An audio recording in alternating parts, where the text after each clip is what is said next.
My name is Julia, 35 years old, living near a lakeside community in Minnesota.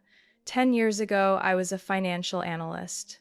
But that day, I was nothing more than a wife humiliated in front of dozens of people right inside the mansion I had once designed myself. Our 10-year anniversary party was supposed to be a time to celebrate our marriage, but it wasn't. It was a trap. Ethan, my husband, stood in the middle of the glittering ballroom, lifted his glass of wine, and laughed. Let's toast to a new chapter in Julia's life. Then he signaled the staff to wheel out a three-tier cake with the words, "Congratulations, you're free now," gleaming under the lights. I looked around. Friends, colleagues, relatives, everyone was there, but no one stood on my side. Ethan handed me the divorce papers he had prepared long before, whispering like he was bestowing a gift. "Your signature is freedom for both of us. I don't need a useless shadow beside me anymore." I smiled. And I signed. No one knew that at that very moment, Ethan had triggered the plan I had been quietly preparing for 3 years. Have you ever been turned into a public spectacle by the very person you once loved the most? Share your feelings in the comments below. Hit like if you've ever been treated as insignificant, and don't forget to subscribe to hear the rest of my story, because what Ethan thought was freedom was the beginning of his downfall. After that divorce party, I drove away from the lakeside mansion alone.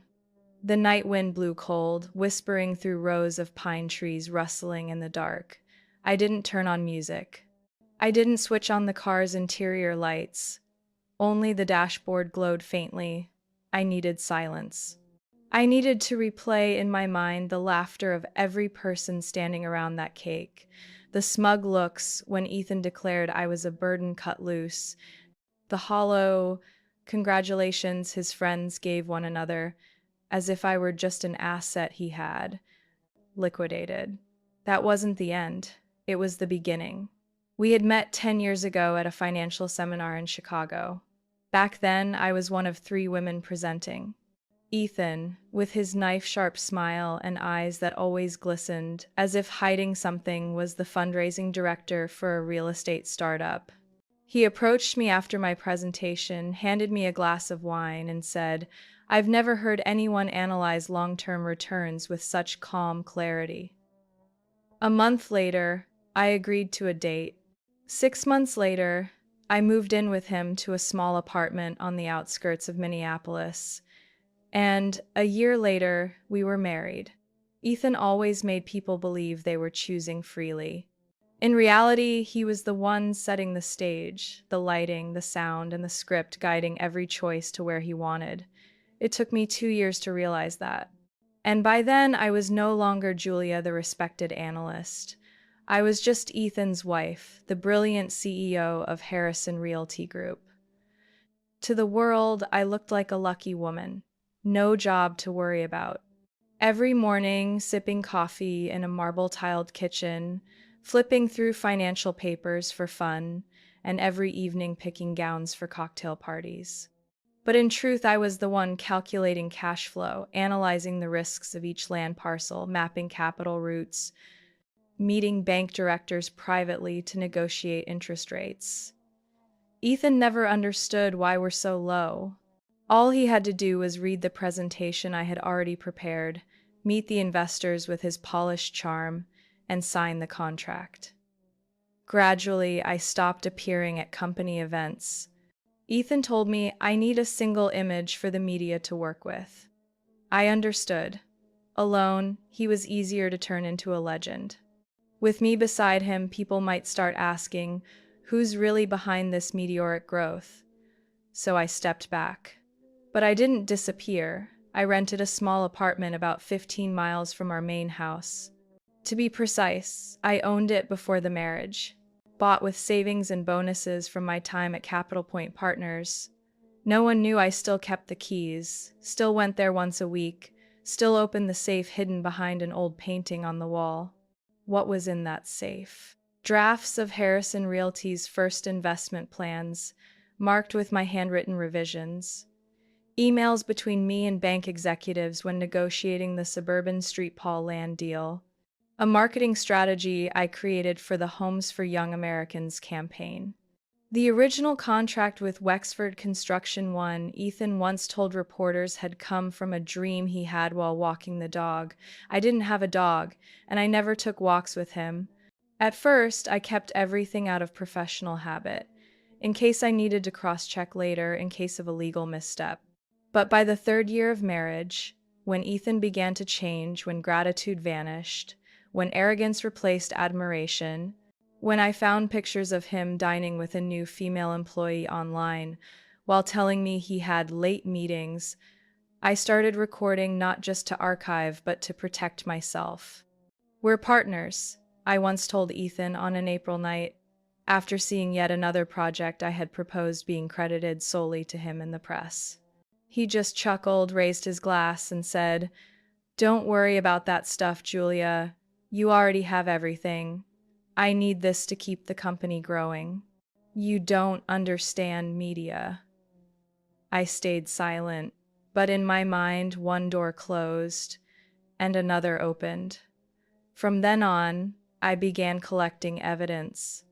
Every week, I returned to the apartment, downloaded bank statements, saved email exchanges, logged investment notes, photographed contracts before Ethan signed them. Every move he made in business carried my shadow, but no one saw, and he never bothered to notice. I didn't remind him. I didn't demand. I simply stored it all and waited. Until that night when Ethan pushed the cake into the ballroom, declared me a burden cast off, and laughed with the confidence of a man too arrogant to realize he had built his empire on the back of the very woman he was mocking. I smiled. I signed. And I walked away with a small bag holding just three things: my phone, the key to that old apartment, and a scanned copy of the prenuptial addendum bearing Ethan's signature, drafted by my father, never revoked. For 10 years, Ethan thought that contract had vanished. He never knew. I never forgot it existed. And the moment he shoved those divorce papers in front of me, that clause became active. I still remember the last evening my father was clear-minded enough to sit across from me in his study. The oak-paneled room smelled of old tobacco and leather from his armchair. Law books lined the shelves. The grandfather clock ticked steadily, as if counting down the life of a man too accustomed to messy divorces, broken contracts, and daughters who trusted love too much. "Julia," he said in a low voice, staring not at me but at the glass of whiskey between us. "Do you think Ethan would choose you if you gave nothing to his career?" I laughed at the question. Bitterly, defensively. "You're judging him unfairly. Ethan never saw me as a tool." He poured more whiskey, then looked me in the eye. "No one feels like a tool while they're being skillfully used." I didn't answer. I just bowed my head. That was when he slid a contract across the desk, tucked between two blank sheets. The heading read, "Addendum to Prenuptial Agreement." The clause was short, precise. If Ethan cheated or filed for divorce, I would receive 70% of all marital assets, including company shares and indirect investments. "I'm not asking you to doubt the man you love," he said slowly. "But I can't watch you walk into marriage with no shield at all. This only matters if Ethan signs it. If it never reaches a courtroom, all the better. But if you ever need it." He didn't finish. He didn't have to. Ethan signed easily, more casually than I expected. When I gave him the paper one June afternoon, he skimmed it, smirked. "Precaution? We'll never need this." Then he signed, without even asking his lawyer. I kept the original, intending to file it with the court's registry before the wedding, but 2 days later, amid the chaos of planning, it vanished. I tore through my desk, combed through wedding files, questioned the assistant helping with paperwork. Nothing. Ethan wrapped an arm around my shoulders soothingly. "We've got our whole lives to sort these things out. Papers can always be redone." I believed him. I locked away the doubt deep inside, sealing it with love and trust. But that night, lying next to him, I remembered my father's eyes, the steady tick of the grandfather clock, and a vague unease like a cold draft slipping under a door that had been shut tight. Years passed. 7 years after the wedding, on a winter afternoon, I found it. Not because I searched. I was digging through an old box in the apartment for early bank loan contracts. And at the bottom, between a stack of receipts, lay the original addendum. Still folded, still marked with Ethan's fountain pen ink. His signature was clear. The last page still unstamped, but the document intact. I sat frozen, the thin paper resting on my lap. The apartment was silent except for the ticking clock, reminding me life always turns at the right time, if you're patient enough. I didn't rush to file it then. I knew once that clause was triggered, Ethan would have no way back. And I wanted him to be the one to step across the line. Months later, I uncovered Ethan's affair with Lauren.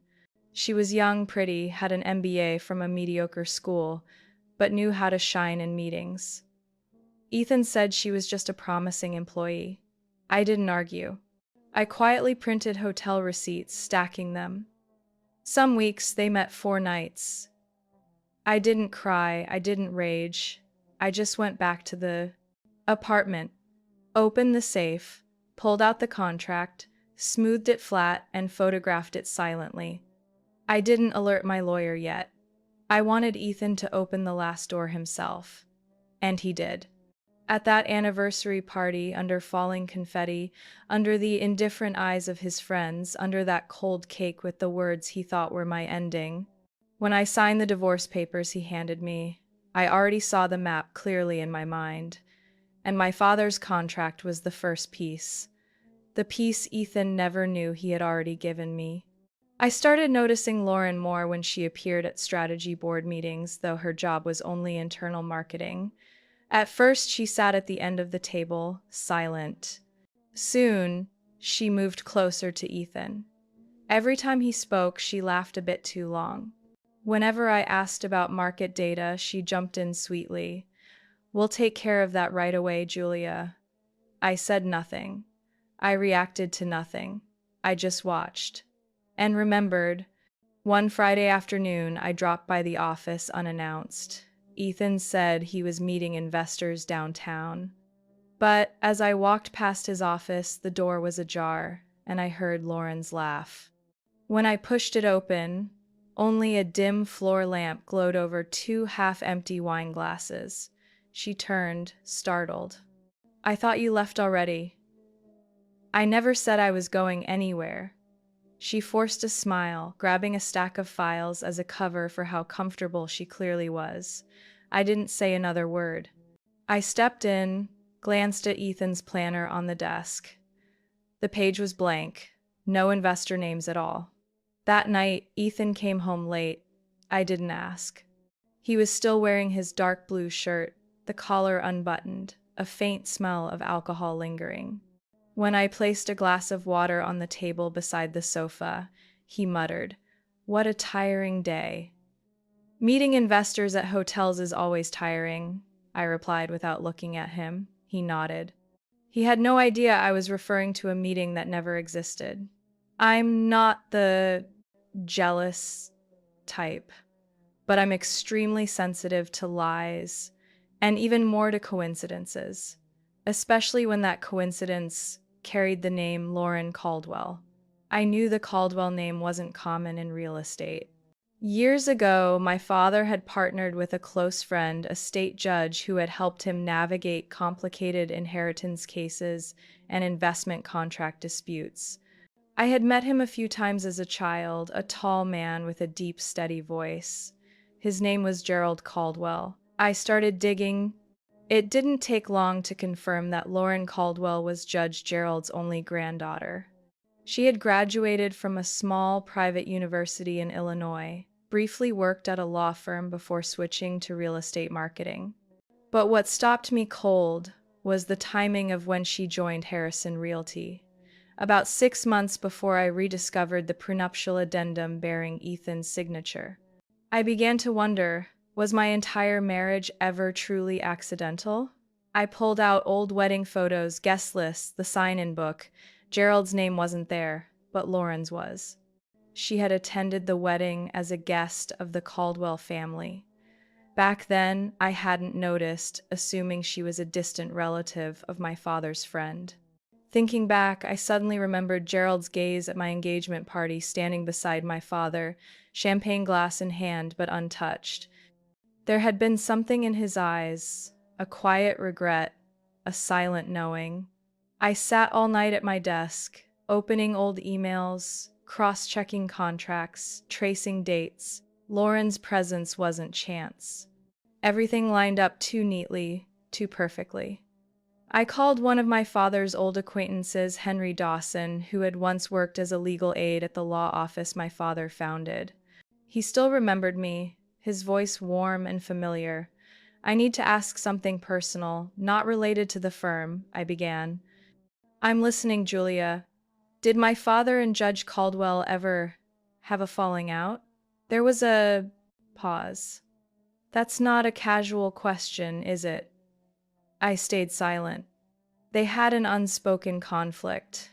Caldwell once asked your father to take part in a family property transfer tied to a shady investment fund.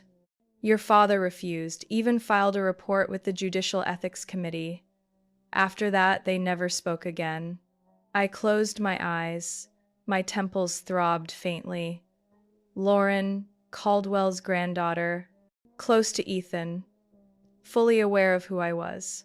Starting at Harrison Realty just when I uncovered the contract. Standing next to my husband at every meeting, echoing lines that sounded rehearsed. Maybe my marriage to Ethan had once been born of emotion. But I wasn't sure anymore.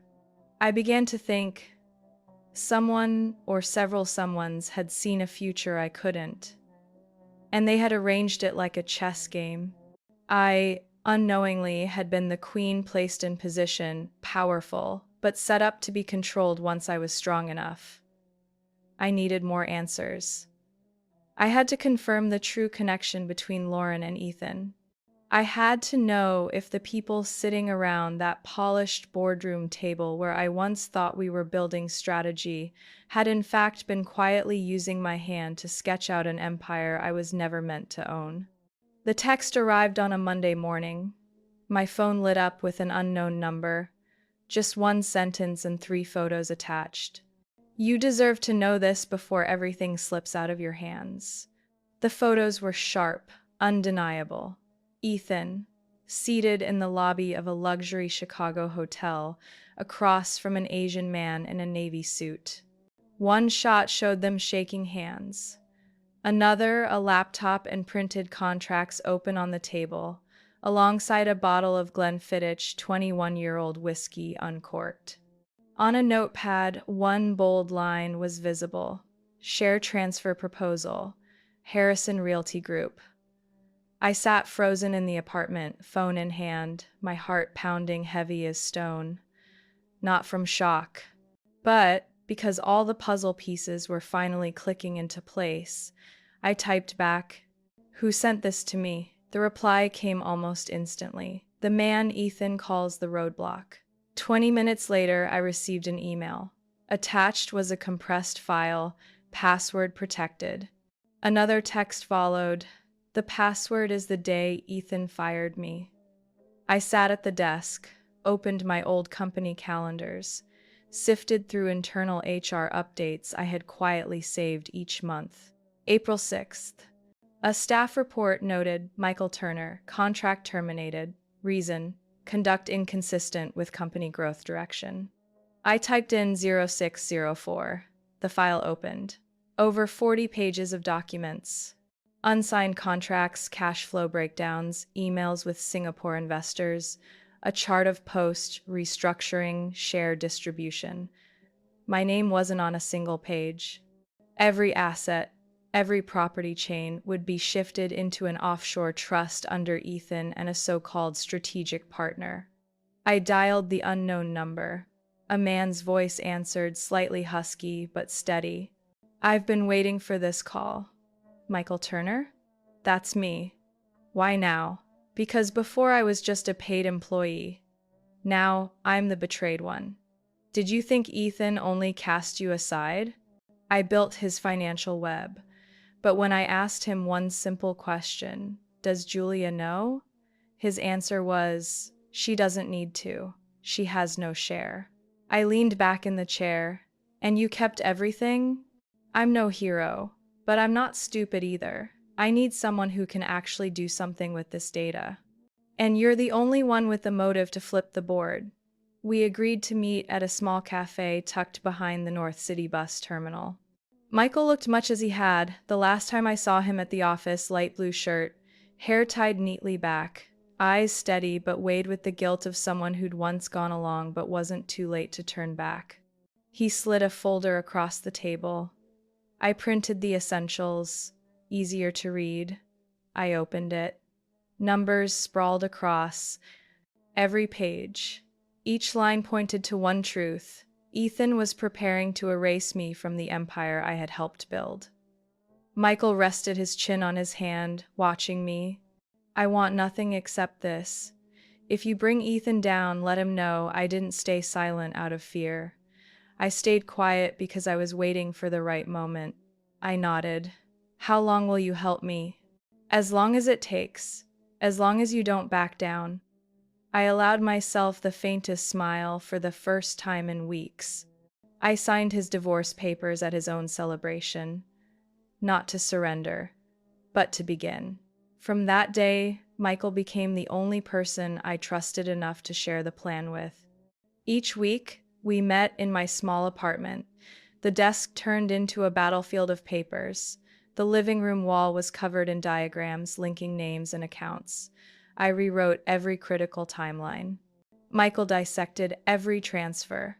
Contracts signed in Singapore, the Cayman Islands, even Belize, all aimed at one thing, stripping my shares before the court could intervene.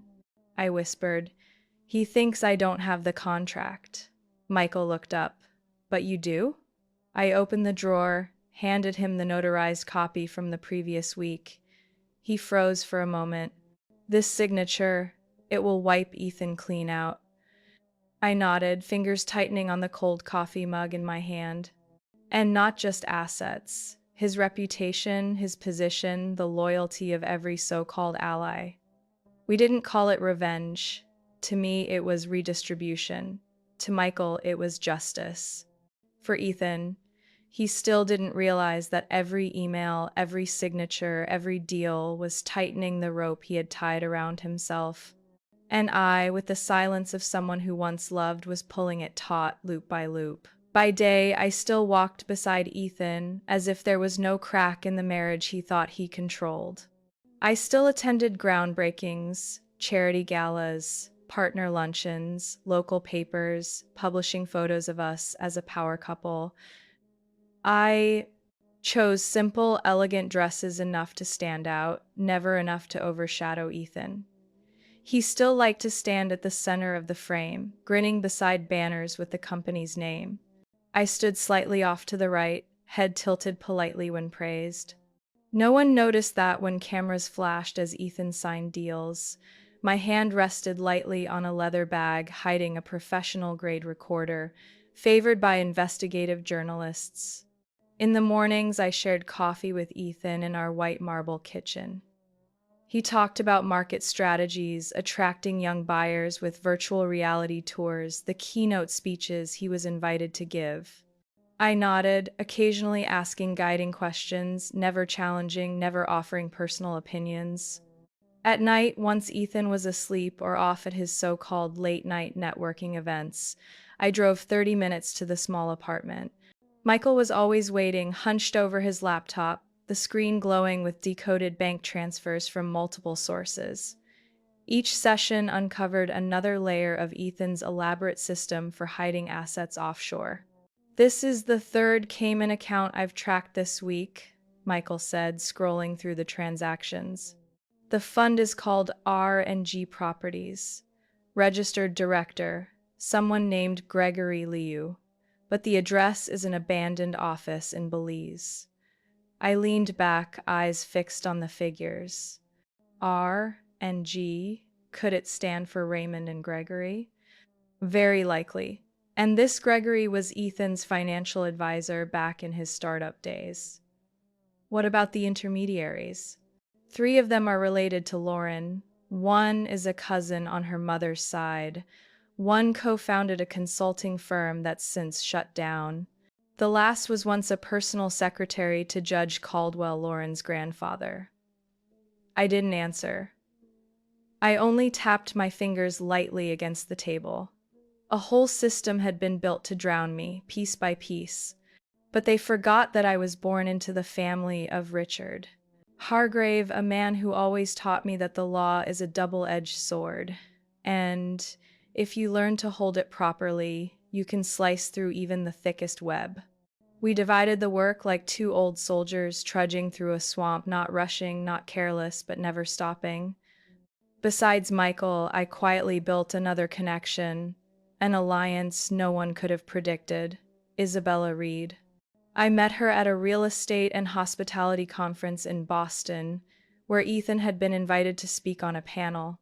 Isabella walked out barely 10 minutes into Ethan's presentation. The program director told me later, she said his talk was vague and empty. No data, just slogans. That evening, I ran into Isabella again at the hotel bar. She sat alone, drinking her whiskey neat. I approached to exchange pleasantries, but she spoke first, Julia Hargrave, the woman behind every contract but never mentioned. I was a little surprised. I didn't think I drew that much attention. Those with real power don't need to make noise, she smirked, then patted the seat beside her. Sit down. I have a few questions for you, especially about the Harrison Hotel project in Nashville. The design has your touch all over it, not Ethan's. I sat, and that conversation lasted nearly 2 hours. No pomp, no ceremony. We talked about risk management strategies in a volatile hospitality market, about handling long-term capital while preserving liquidity, about the rise of mixed-use developments in cities rebuilding after the pandemic. At the end, Isabella looked at me and said softly, as if making a statement, "Ethan doesn't deserve the praise the press heaps on him." "But you deserve far more than you have." I replied, "I don't want fame, I just want back what was mine." She smiled. "I have a team of attorneys who specialize in international property transfer structures. When you need them, just one call." We began meeting more regularly, not at glamorous events, but over simple lunches or weekend coffees. Isabella introduced me to her experts, and within 3 weeks, they had mapped out the entire asset trail Ethan was quietly siphoning from the company. At the same time, Michael kept pulling data from sub-accounts, recovering emails Ethan thought he had erased. In one string of messages between Ethan and Gregory Liu, Ethan had written, "All I need is Julia's signature. I'll handle the rest." I printed that line, laid it on my desk, and stared at it for a long time. Ethan still believed I was a pawn, easy to guide off the board. But no one saw that pawn had already reached the final rank. And once there, it wasn't a pawn anymore. That night, the lakeside mansion glittered with hundreds of golden string lights wrapped around the drooping willow branches. Guests arrived in full splendor, dressed as though attending an award gala, not a divorce party. Ethan called it a celebration of new beginnings. I, in an ivory dress he once dismissed as too modest, walked into the house where I had cooked dinner hundreds of times, my heart as still as the lake after rain. Soft music played from speakers hidden behind the bar. People clustered in small groups, raising glasses for no reason other than Ethan's radiant smile. Lauren stood by his side, her hand resting lightly on his suit sleeve, as if the place had always belonged to her. Her blonde hair softly curled, her scarlet dress swept across the wood floor like a proclamation. She didn't need an introduction. Everyone understood she was no longer an employee. She had been promoted to replace me both in the house and in name. I held a strangely calm demeanor, smiling when acquaintances came to greet me, shaking hands as though it were just a spring gathering. Rebecca, Ethan's younger sister, approached, her eyes sharp like a freshly honed blade. I hope you came with an open mind. Everyone needs an ending to begin anew, right? I looked at her, sipped my champagne, and replied softly, You're right.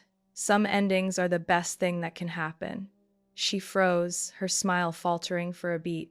Soon after, servers wheeled a large table into the center of the living room. Atop it sat a three-tier cake covered in smooth white frosting, decorated with sprigs of pale lavender.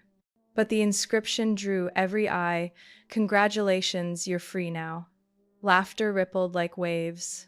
Someone shouted, Raise your glasses, and crystal clinked throughout the room. Ethan stepped forward, holding a gold ribbon box, walking with the deliberate air of someone about to present a prestigious award. My dear Julia, he began, his voice polished, carrying the same cadence he used in shareholder meetings.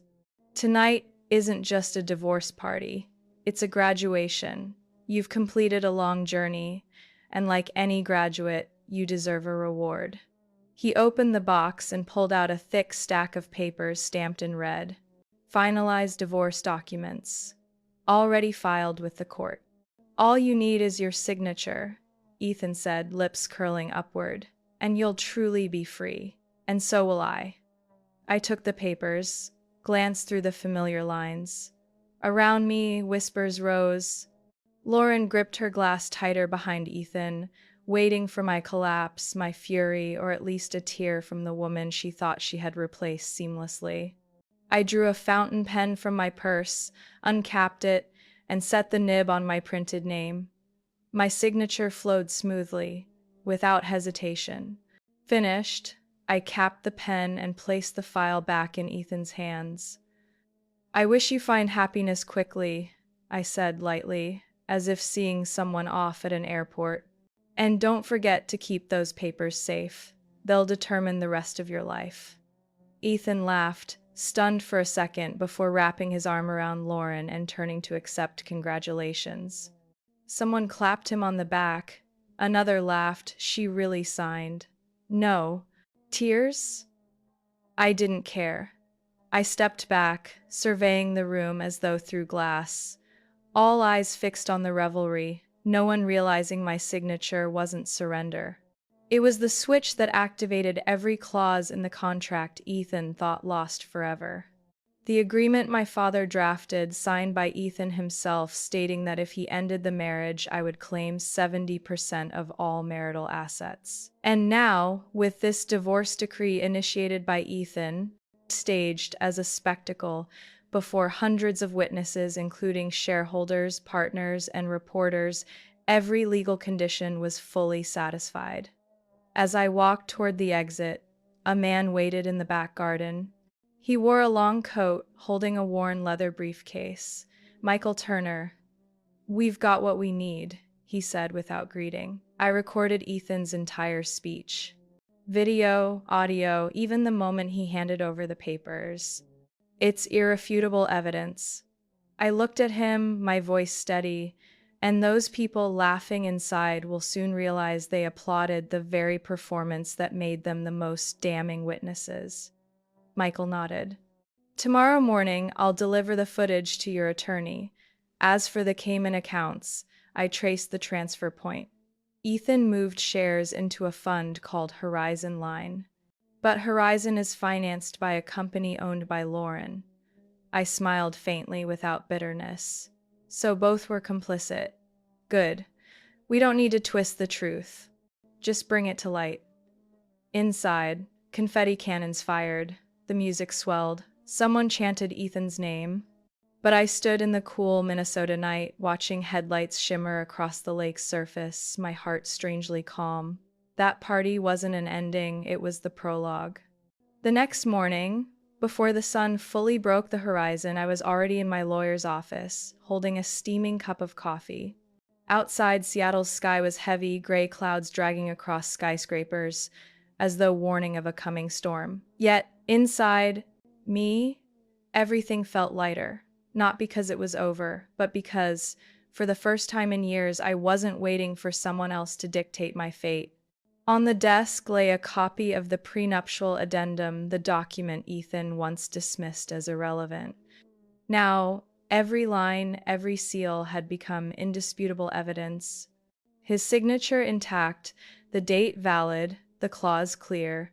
If Ethan sought divorce without proving severe misconduct on my part, 70% of all marital assets belonged to me, non-negotiable. My attorney, Carver, a man in his 60s with graying hair and a voice as firm as a gavel, turned the pages carefully. This is strong enough to freeze Ethan's entire estate immediately. I've already contacted the financial institutions, sent notarized scans to every bank. The petition for asset protection during proceedings was filed at 5:30 this morning. I nodded silently. Inside me, emotions surged like floodwaters breaking through long, dry canals. Perhaps those years of silent endurance weren't meaningless. They had built up quietly, until the moment they burst forceful and decisive. By 8 a.m., the first notice from Royal Pacific Bank had been sent to Ethan, demanding temporary freezes on all accounts under his name due to contested ownership. Soon after, Global Cayman Trust issued inquiries into Horizon Line's investment sources. Next, the court ordered his shares in Legacy Crown Real Estate, held pending financial investigation. At that moment, Ethan was still asleep, basking in the intoxication of his divorce victory party. He likely never imagined his elaborate performance would become the very evidence against him. I wasn't the first to walk away. I was the one who stayed long enough to hold the key. The news leaked faster than I expected. A journalist from the Phoenix Ledger, once an old friend of Michael's, was the first to call. "Julia, I hear you've secured the majority of assets from your divorce with Ethan Collins. Can you confirm?" I kept my tone calm. "All information is with my attorney. I can only confirm that I signed a legally binding agreement mutually acknowledged. And Ethan was the one who initiated the end of the marriage." Within hours, headlines exploded across digital platforms. Publicly humiliated wife. Holds entire real estate empire. Divorce party backfires into stunning counterattack by the perfect wife. From silent partner to holder of 70%, who is Julia Harrison. A photo of me in the ivory dress at the party, glass in hand before the "congratulations, you're free now" cake, suddenly became the symbol of a game turned upside down. Ethan called as soon as the first article hit. His name flashed across my phone again and again. I didn't answer. Then he switched to texting. At first it was short lines full of question marks. Then came a long tirade of anger, laced with threats and blame. Ethan had never been able to accept the feeling of losing control. To him, I was the woman who should stay quiet, who should protect his image. But which image was real? By noon, his lawyer sent a notice demanding renegotiation of the asset division. Carver only skimmed through it, then slid the papers back toward me. They're worried. And they should be. Right now, every account is frozen, partners can't pull their funds, Legacy Crown shares are about to tank. The board will have to choose a side. I leaned back in my chair, staring at the chandelier I'd once chosen at a design fair 10 years ago, back when Ethan had nothing. And I still believed love alone could carry two people to the end. I turned to Carver. "I don't want to drag this out. I only want what's right to be made clear. My share, I'll use it the right way." He nodded. "We'll keep moving step by step, without a single misstep. And Ethan will be forced into the light, whether he wants it or not." That afternoon, the media kept pouring out updates, not only in finance, but across social channels. People started digging up Ethan's old speeches about the perfect family, the times he proclaimed on stage that he was grateful to his wife for always standing behind him. Now, the one who stood behind had stepped forward not for revenge, but to prove that silence doesn't mean weakness. And Ethan, the man who once strode into boardrooms with a winner's grin, now sat behind closed doors, surrounded by scrambling lawyers, frozen assets, and the gaze of the public on every anxious move he made. The legal undercurrent had risen. No more words, no more emotions, only law, evidence, and truth remained. And I, once pushed to the sidelines, was now at the center of a storm Ethan never saw coming. Just when it seemed everything was under control, when headlines about me holding 70% of Ethan's assets filled financial papers and social media feeds, I received a call that sank my chest.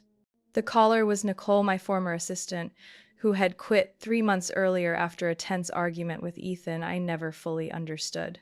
Julia, Nicole's voice trembled. I don't know if I should say this, but I can't keep it anymore. I froze for a second. What is it? Lauren, she isn't just the other woman. She used to work at Rebecca's law office. That's where it started. Rebecca introduced her to Ethan, at first just to consult on media strategy, then it went further. I shot upright, my fingers tightening on the phone. Rebecca? I repeated as if I couldn't trust my ears. You mean my sister? Nicole hesitated, then answered softly. She didn't want you to know. But in an internal meeting, I heard her say it outright.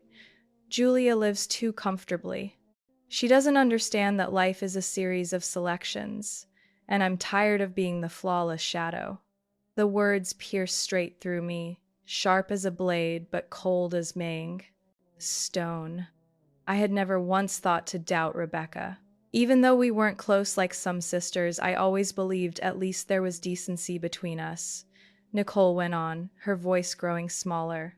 I thought it was petty jealousy, but after I left, I found out Lauren was hired as a media consultant for a subsidiary company funded by Ethan and Rebecca. It's called Blue Ridge Solutions. I'm sending you internal emails and documents I kept. I opened my laptop, checked my inbox. Within minutes, a flood of files arrived. Contracts signed by Rebecca as legal director of Blue Ridge. Emails between Ethan and Lauren, including a slide labeled Shift Public Narrative from Julia to Lauren's new project with Rebecca's backing. I sat motionless. The air in my apartment thickened.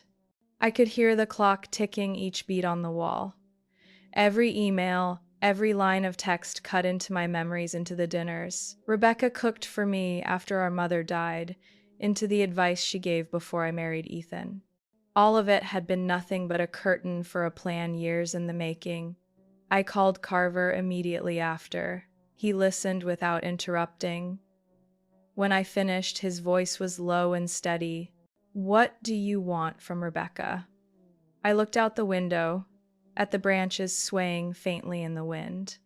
I don't want revenge, but I will not accept being betrayed by my own blood. If she's complicit, then every privilege she's had from my family, our mother's inheritance, the trust I gave her, has to be reconsidered. Carver nodded. We'll review the inheritance records. If there's evidence of abuse or exploitation under the guise of family ties, I'll petition the court for an investigation. I hung up. I didn't cry. I didn't rage. Only a chill spread through me. Betrayal by a husband was one thing, but to be used by my own sister for her personal gain, that was another depth of isolation. That afternoon, I went to my mother's house. And she'd been gone 8 years, the small home remained unchanged. I opened the door, walked into the kitchen where Rebecca once cooked while I studied at the table. On the shelf, the wooden box of old letters still waited. I opened it. At the bottom lay a handwritten note from my mother, never sent. To Julia, if one day you read this, it means I may no longer be here. You carry calm and reason, while Rebecca carries ambition and a need to prove herself. I always tried to balance my love, but I know there were empty spaces in Rebecca's heart I never reached. Forgive me if one day you discover not everyone in the family stands with you. I sank to the floor, my vision blurred, whether by sunlight or tears, I couldn't tell. My mother's letter was a warning whispered through time. Perhaps she had seen something in Rebecca I never did. I folded the letter, placed it back in the box. Then I stood, wiping my face dry. I had been betrayed by the man I once loved, by the sister I once trusted, but if they thought I would walk away, they were wrong. I had rebuilt myself from fractures I thought would never heal. Now I would rebuild the truth from the shards they left behind. And in that truth, no one would be allowed to hide behind masks of blood or counterfeit affection. Rose Hill Hotel, in the heart of the city, elegant, refined, a venue for countless weddings and high-class conferences. But that afternoon, under pale sunlight filtered through gray velvet drapes, the grand second-floor hall wasn't for a party. It was where I stepped into the light, carrying what they had tried to bury. I stood before dozens of cameras, microphones, black lenses pointed at me like a forest of invisible eyes. Behind me, a backdrop bore the logo of Parker and Low Law Group and the words, "Transparency is the foundation of justice." Isabella sat in the front row, tilting her head slightly, as if to send me quiet faith. Carver stood to the right, his face carved in granite, unflinching. I drew a deep breath, not for courage, but for calm, because what I was about to say came not from hatred, but from the need to reclaim truth.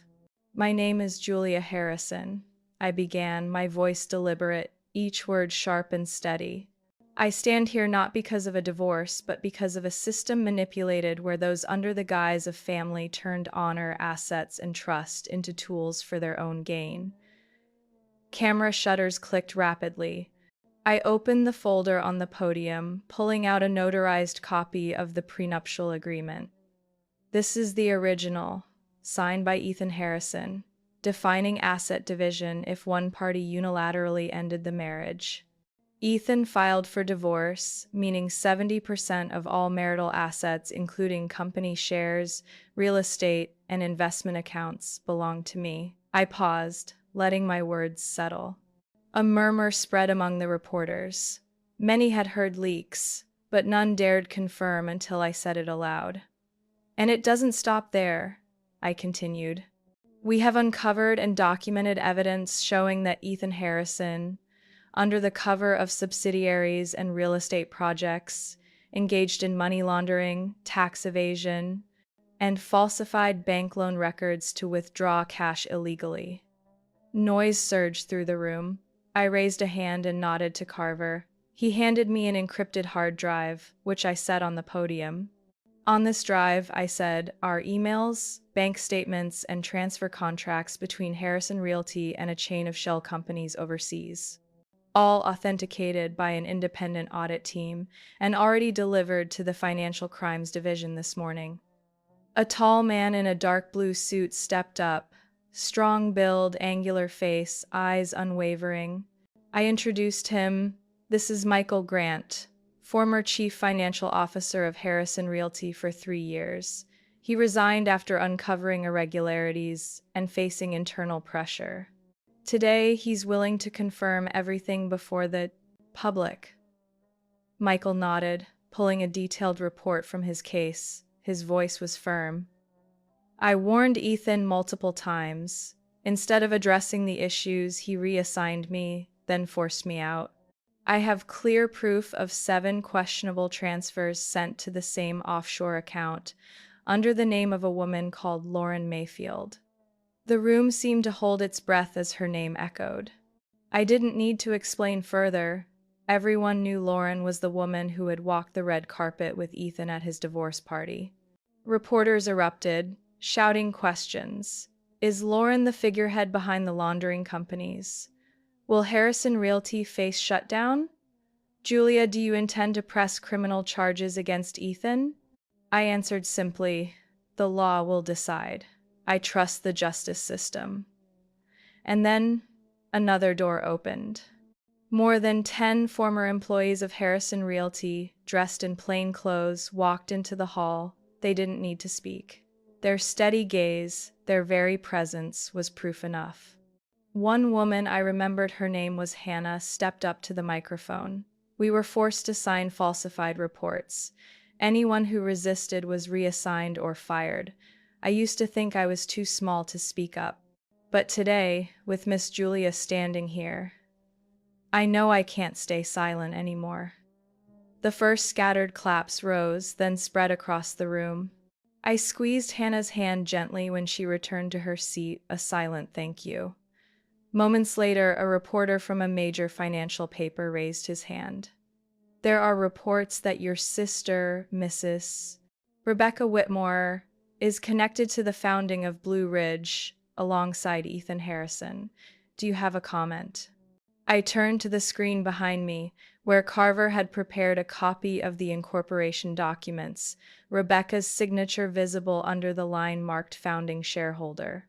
Rebecca Whitmore, my sister, signed as co-founder and legal director of Blue Ridge Solutions, one of the companies directly tied to the chain of transactions Ethan used to siphon funds from Harrison Realty. I paused, locking my eyes on the cameras. I am not making accusations, but I will state this. The public has a right to know the truth. And my honor, the honor of women who have been dismissed, pushed aside, cannot be sold out by anyone, not even by blood. No one spoke after that, only the echo of applause, thunderous and unending. Isabella leaned slightly, her eyes glistening. Carver stood motionless, his gaze cutting into every corner of the room.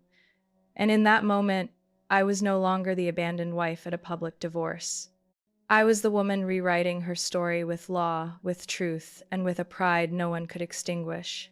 I stood at the 18th floor glass window, where the afternoon sun streamed through, casting golden light over the lot that once housed Harrison Realty Group's offices.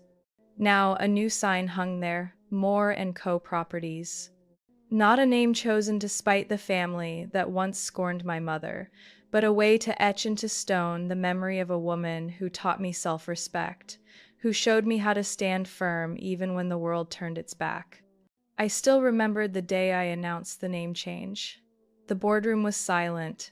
Shareholders, including those who once dismissed me as the leftover daughter-in-law, sat upright, listening quietly as I outlined a complete restructuring plan. Ethan had already been stripped of his chairmanship, his pale face appearing in the internal video I replayed, a reminder that no one, no matter how powerful, lives above the law. Everyone assumed I would keep the company to grow richer. But what I wanted was something Ethan never understood: creating true value for the community. At the very first press conference under the Moore & Co. banner, I declared the launch of the Community Housing Development Fund, 40% of annual profits committed to building affordable housing for young couples, low-income workers, and single mothers. We're not just building houses, I said before hundreds of reporters. We're building hope, and hope cannot be priced by the market. I had never seen my mother cry as much as the day I took her to visit the first completed housing project on the city's outskirts. Small, bright apartments, playgrounds with fresh green grass, warmly painted walls, decorated with children's drawings. She held my hand, her lips trembling, and whispered, "If your grandmother were alive to see this, she would be so proud." I didn't reply. I only held her hand tighter. Inside, I whispered a promise. No woman would ever again be treated the way my mother once was. Ethan? After the explosive press conference, no one in the industry wanted ties with him. Former partners cut contracts, investors pulled out, even his friends turned away. The luxury penthouse where he once lived with Lauren was repossessed by the bank after 3 months of unpaid mortgage. I heard Lauren left just days later, leaving behind a short email. "I won't sign on to something worthless." Ethan tried to cling to his last shred of pride by suing me for defamation and stock manipulation, but the court dismissed it at the very first hearing. The evidence was overwhelming, the witnesses undeniable, and every violation had already been turned over to federal financial investigators. And then came the final judgment. I wore a simple ash gray suit, no jewelry, no excess. Outside the federal courthouse, a crowd of reporters waited. They stirred as Ethan was led out in an orange prison jumpsuit, hands cuffed. He was gaunt, disheveled, his eyes vacant like a man who had lost everything. I didn't look away, nor did I smile. I only watched without blame, without pity. A reporter pushed forward, microphone raised, voice sharp with curiosity. Mrs. Julia, many say what happened to Ethan was a form of revenge. Do you agree? I tilted my head slightly, gave a faint smile, and answered crisp and steady, "No, this isn't revenge. This is justice. And justice sometimes tastes sweeter than any dessert." The cameras clicked furiously, but I turned and walked away, my steps firm on the marble stairs leading into the sunlit courtyard. Isabella was waiting in the car. She nodded lightly as I entered, asking nothing. Carver sat in the front seat, his face as solemn as ever. The car rolled away from the courthouse, leaving a closed chapter behind. Weeks later, Moore & Co. received the National Award for Innovative Community Housing Initiative, a recognition never before given to a private real estate firm. I didn't go on stage to accept it.